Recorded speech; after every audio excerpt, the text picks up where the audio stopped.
जो हमारा next chapter है वो है issue and redemption of debentures.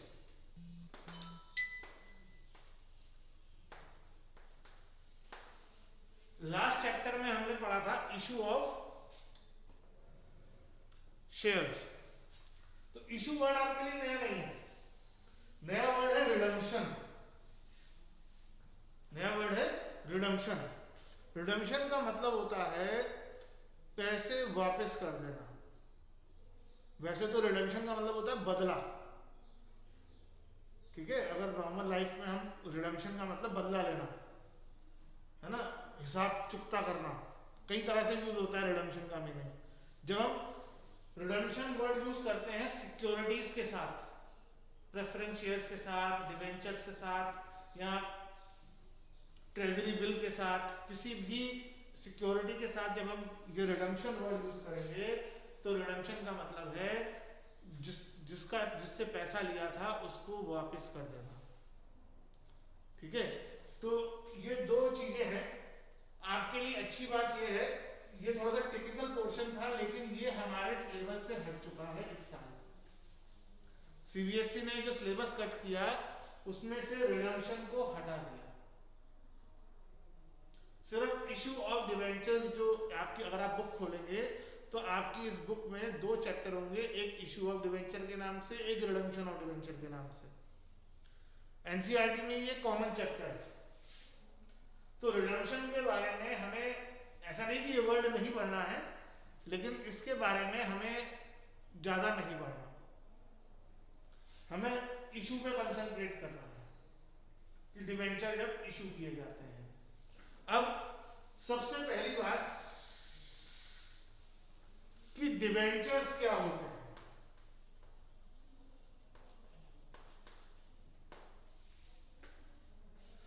Debentures is an instrument just like shares. Shares की तरह ही होते हैं, इशू बिल्कुल शेयर्स की तरह किए जाते हैं।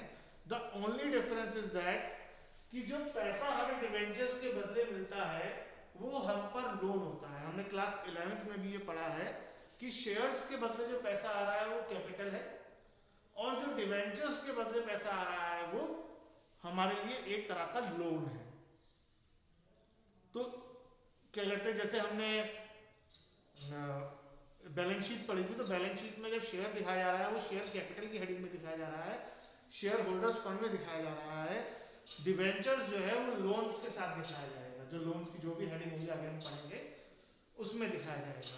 तो डिवेंचर जो है वो एक तरह का लोन होता है। अब डिवेंचर्स को इशू करने के तरीके बिल्कुल लगभग शेयर्स जैसे होते हैं। इसकी थोड़ी सी थ्योरी है, वो मैं आपको जैसे पहले पीपीटी की वीडियो बनाकर भेजता हूँ बिल्कुल वैसे ही भेज दूंगा, ठीक है। अभी हम आगे डिस्कस करते हैं। इस डिवेंचर्स को हम तीन तरह से इशू कर सकते हैं। They can be issued at par, they can be issued at premium, जैसे शेयर्स में भी होता था, and they can be issued at discount also। अब ये आपके लिए एक नई चीज है, debenture issued at par, at premium, और नया आया है इशूड एट डिस्काउंट। शेयर्स के ही तरीके से डिवेंचर्स का पैसा लमसम में भी लिया जा सकता है और इंस्टॉलमेंट्स में भी लिया जा सकता है। Application, allotment, first call, second call, third call, जैसे शेयर्स में था। बिल्कुल वैसा ही सेम टू सेम डिवेंचर्स में भी हो सकता है। चाहो तो सारा पैसा लमसम में ले लिया जाए, चाहे पैसा इंस्टॉलमेंट्स में लिया जाए। तो मैं अभी लमसम डिस्कस कर रहा हूं आपसे कि अगर लमसम में पैसा दिया जाएगा तो कैसे एंट्री होगी। डिवेंचर्स issued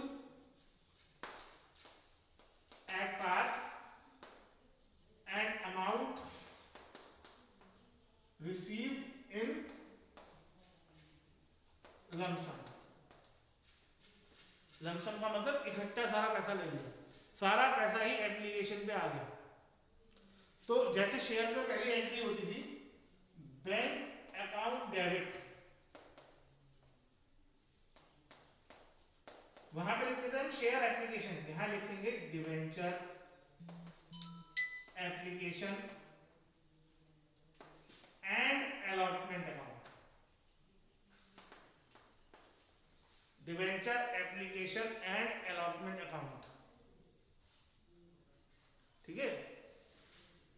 अगर शुरू में हमने क्वेश्चन करे थे शेयर्स के लमसम वाले, उसके बाद हमारी आदत बन गई कि पहले एप्लीकेशन होती है फिर अलॉटमेंट होती है, तो ये क्वेश्चन हमने शेयर्स में ज्यादा नहीं करे हैं, लेकिन डिवेंचर में इनकी जरूरत ज्यादा पड़ेगी, क्योंकि जनरली डिवेंचर्स का पैसा लमसम लिया जाता है, इंस्टॉलमेंट्स में पैसा कम लिया जाता है, क्योंकि लोन पर इंटरेस्ट हमें फुल अमाउंट पे देना पड़ता है, चाहे आप बैंक आप कितना भी लोन की अमाउंट रिसीव हो, तो इसलिए जो कंपनी है वो पूरा पैसा ही रिसीव करती है एक बार में, इंस्टॉलमेंट्स में रिसीव नहीं करती नॉर्मली। अगली entry debenture application and allotment account debit, जैसा शेयर में होता था।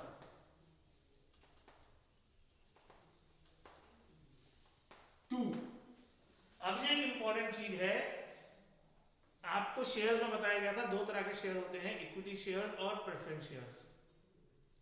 डिवेंचर्स वैसे तो बहुत तरह के होते हैं, अभी हम पढ़ेंगे, थ्योरी आएगी जब इसकी आपको भेजूंगा। डिवेंचर्स में भी एक इंपॉर्टेंट चीज होती है प्रेफरेंस शेयर्स के तरीके से, कि इसका रेट ऑफ इंटरेस्ट फिक्स होता है, और ये रूल है कि वो रेट ऑफ इंटरेस्ट आपको डिवेंचर के नाम के साथ लिखना है। तो सपोज 10%, 9% जितना भी उस पर इंटरेस्ट है, मैं x लिख रहा हूं क्योंकि हमें पता नहीं है, क्वेश्चन में लिखकर आएगा x% डिवेंचर अकाउंट। अब अगर आप ध्यान दें क्या अंतर आया, यहां पर हमने डिवेंचर कैपिटल नहीं लिखा, शेयर में हम शेयर कैपिटल लिखते हैं, यहां पे हमने डिवेंचर अकाउंट लिखा है। टू बैंक, टू बैंक कब आता है, वो हम पहले पढ़ चुके हैं पिछले चैप्टर में, जब एक्सेस एप्लीकेशन आ जाए तो एक्स्ट्रा पैसा वापस करना पड़ेगा। और क्योंकि हम लमसम की बात कर रहे हैं, तो चाहे आप प्रोराटा बेसिस पे भी डिवेंचर्स दो, तब भी आपको एक्स्ट्रा पैसा वापस करना पड़ेगा, क्योंकि इसके बाद कोई इंस्टॉलमेंट है ही नहीं। तो ये एंट्री करेंगे अगर हम डिवेंचर एट पार इशू हो रहे हैं और अमाउंट सारी लमसम में आ रही है तो, ठीक है। अब यही डिवेंचर्स अगर एट प्रीमियम इशू हो रहे हैं तो,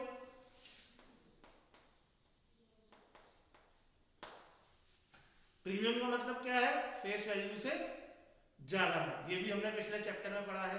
पहली एंट्री में कोई चेंज नहीं आएगा, पहली एंट्री वही करेंगे जो हमने अभी करी, बैंक अकाउंट डेबिट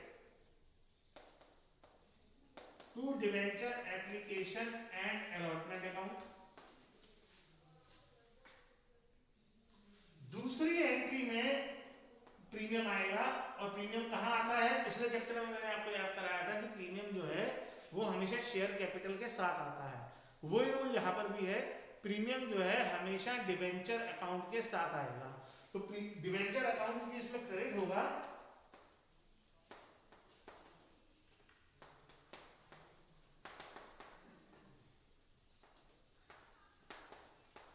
तो प्रीमियम भी यहां पर क्रेडिट होगा।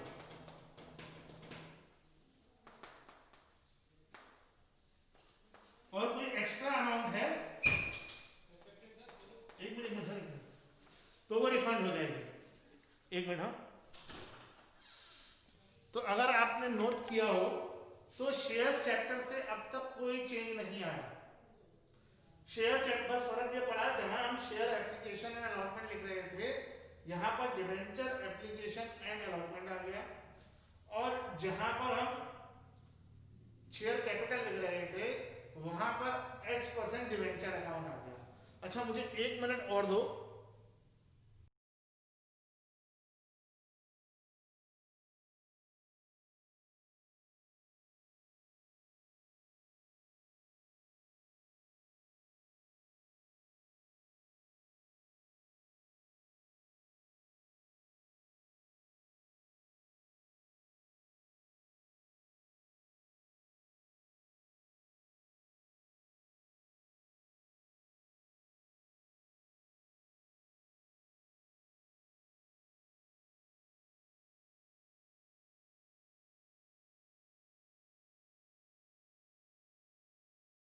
उसके बाद तीसरा केस आता है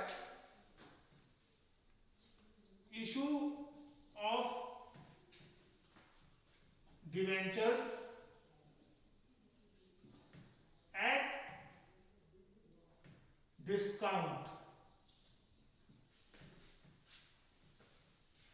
and amount received in lump sum.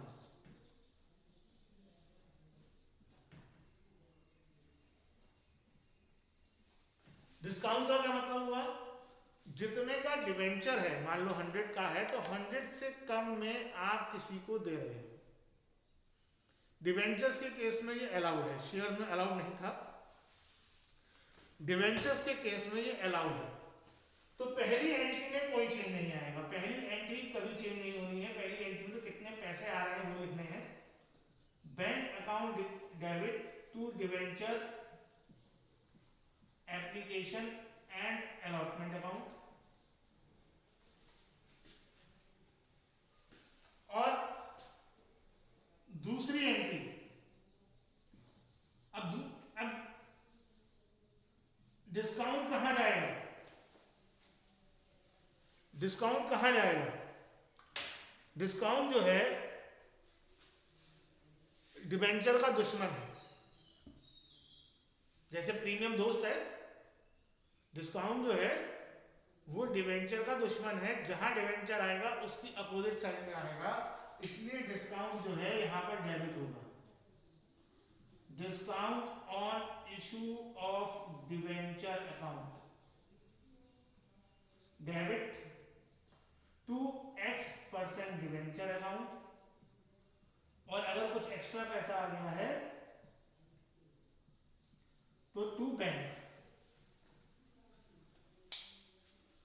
ठीक है, तो ये मैंने आपको एक रफली फिगर दे दी कि इस चैप्टर में कुछ कुछ लगभग ऐसी ही एंट्रीज चलेंगी, है ना, क्योंकि और इंस्टॉलमेंट में पैसा आएगा तो फिर वही है application, allotment, first call, second call, जैसे हमने पहले पढ़ा है। और इसमें डिस्काउंट भी है, प्रीमियम भी है। प्रीमियम के लिए हमने पढ़ा है कि क्वेश्चन अगर बताएगा तो प्रीमियम उस हिसाब से हो सकता है, प्रीमियम किसी भी स्टेज पे हो सकता है। अगर क्वेश्चन में प्रीमियम के बारे में नहीं बताया गया है तो प्रीमियम हमेशा अलॉटमेंट के साथ होता है। डिस्काउंट के लिए सिंपल सा रूल है, डिस्काउंट हमेशा प्रीमियम अलॉटमेंट के साथ होगा और कहीं नहीं होगा। डिस्काउंट को आप हमेशा अलॉटमेंट पे दिखाएंगे, वो क्वेश्चन में कभी बताएगा ही नहीं कि डिस्काउंट कौन सी स्टेज पर है। डिस्काउंट हमेशा, हमेशा का मतलब हमेशा, कोई चॉइस ही नहीं है। डिस्काउंट हमेशा अलॉटमेंट के साथ होगा, डिस्काउंट और कहीं नहीं आ सकता।